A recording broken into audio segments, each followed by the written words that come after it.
What's going on, everybody?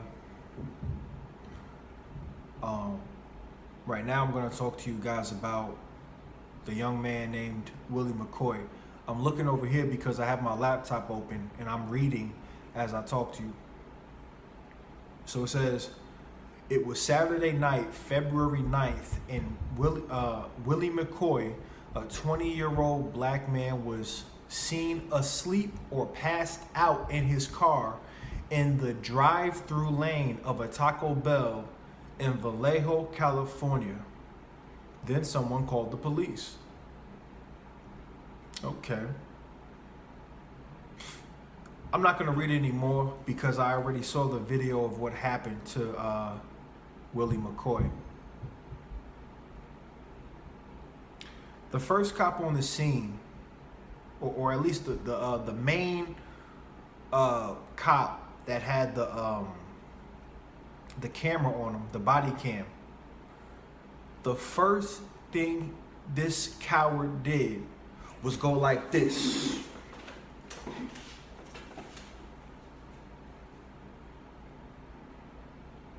At a sleeping man that had a gun on his lap.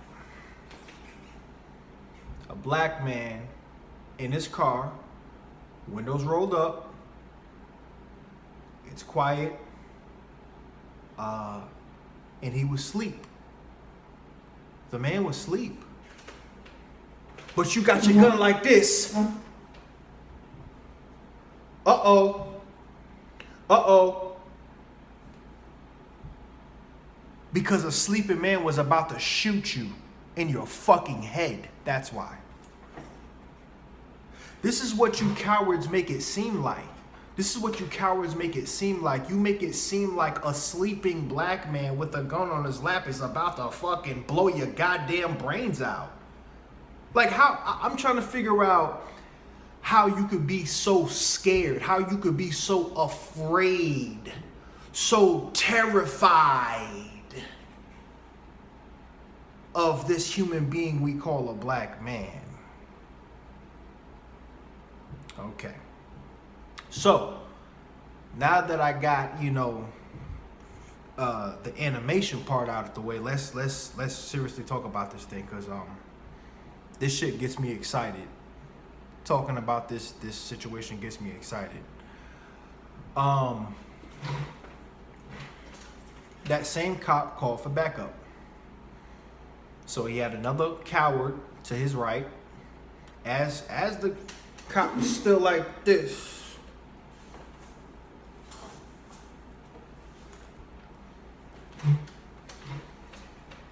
As the cop was still like that to a sleeping black man that was unresponsive in his car, the coward still called for backup. Pretty amazing, ain't it? Because he was fearing for his life. Oh my God. He got a gun on his lap. He's black. We're in a bad neighborhood.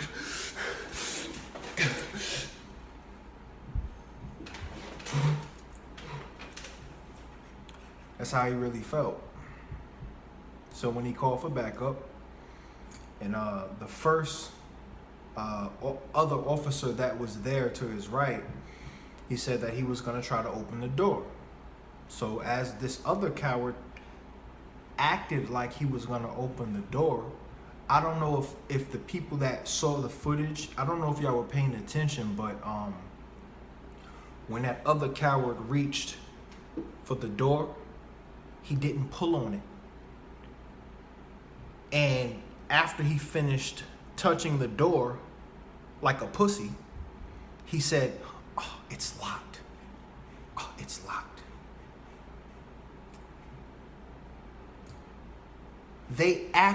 That punk acted like he made the attempt to open the door. He acted like he made the attempt. That's how afraid that coward was of a black man asleep with a gun on his lap. Okay? So, anyway, they called for another backup. So in total, I think it was about 6 cops on the scene. No, it wasn't 6 cops on the scene. I believe it was either 3 or more. It was 3 or more cops on the scene.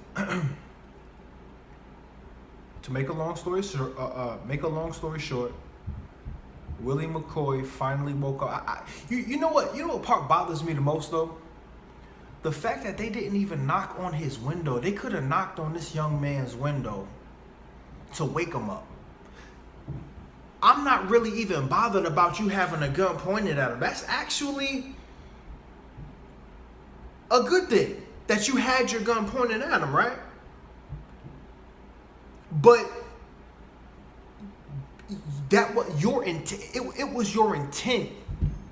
Your intent was not to wake him up and then disarm him of the gun and then eventually slap handcuffs on him. Your intent was to shoot him fucking dead as soon as he gave you any fucking reason to. That was your intent, and that's the problem that I have. It's a safety measure to go like this. Okay? It's a safety measure. I get it, but the man was asleep. I could understand if he was up and you said, put your hands above your head, okay? And he didn't listen to you. And then you went like this.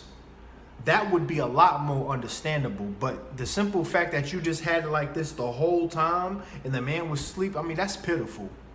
That's pitiful. It's a little bit understandable just because the gun was on his lap. It's a little bit understandable, but it's just not warranted at the end of the day. Anyway, Willie McCoy finally wakes up and he don't even know what's going on. The young man doesn't even know what's going on. He was just woken up. Y'all don't even know if he had a sleeping disorder. Y'all don't know what was going on. Only thing y'all saw was the fact that he was a black man with a gun on his fucking lap. Okay? He woke up. Immediately, what Willie McCoy did was stretch. He went just, you saw him go like this. He stretched. He started stretching. As soon as he started stretching, that's when bullets came flying from the front of his vehicle and from the left side of his vehicle from at least 3 different officers. That's how terrified they were of him. One man with a gun on his lap that just woke up was a threat to all 3 of their lives. That's the problem with these coward, pussyfooting ass so-called cops that I have in this country. That's the problem that I have with them. The police force shouldn't be filled with a bunch of fucking cowards, because a coward is gonna shoot first and ask questions later. You're a fucking coward. You're a coward. You're a pussy. And if he was a white man, you would have been a lot less likely to shoot, way less likely to shoot. No, I guarantee you, if Willie McCoy was white, they would have knocked on his window. They probably still would have had the gun drawn on him, but they would have had another officer knock on the window, or that officer by himself would have knocked on. He would have been like this, knocked on the window with his other hand, and been like, "Sir, wake up. You have a gun on your lap, sir. Do you have a license to carry?" You know what I'm saying? Like, it would have been a lot more like that, but because it was a black man, they were just ready to shoot him, and that's exactly what they did.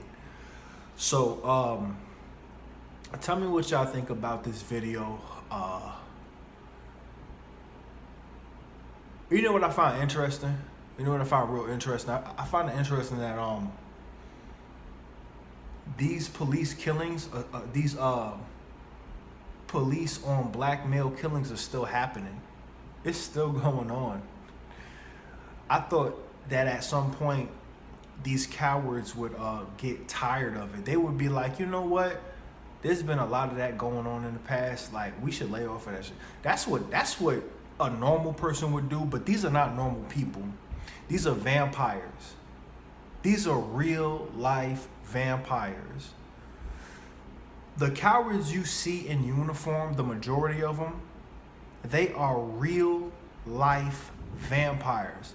Not only that, but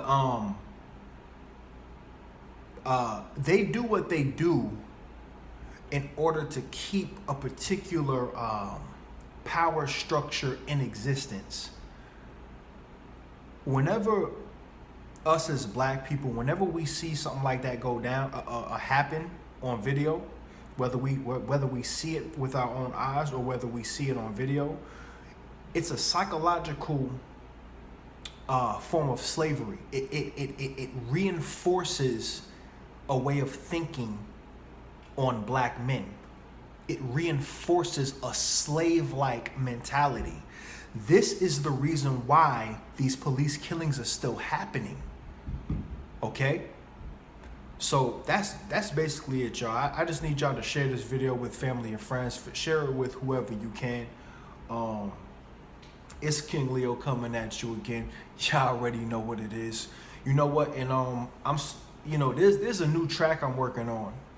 For those of y'all who don't know, I make music. There's a new track I'm working on, and it's fire. It's fire. I know I'm getting off topic a little bit, but when that shit drop, y'all gonna be like, wow, yo, son, that shit fire. Anyway, tell me what y'all think. Leave a like, subscribe, hit that bell icon, and share this video with everybody. Okay? Peace.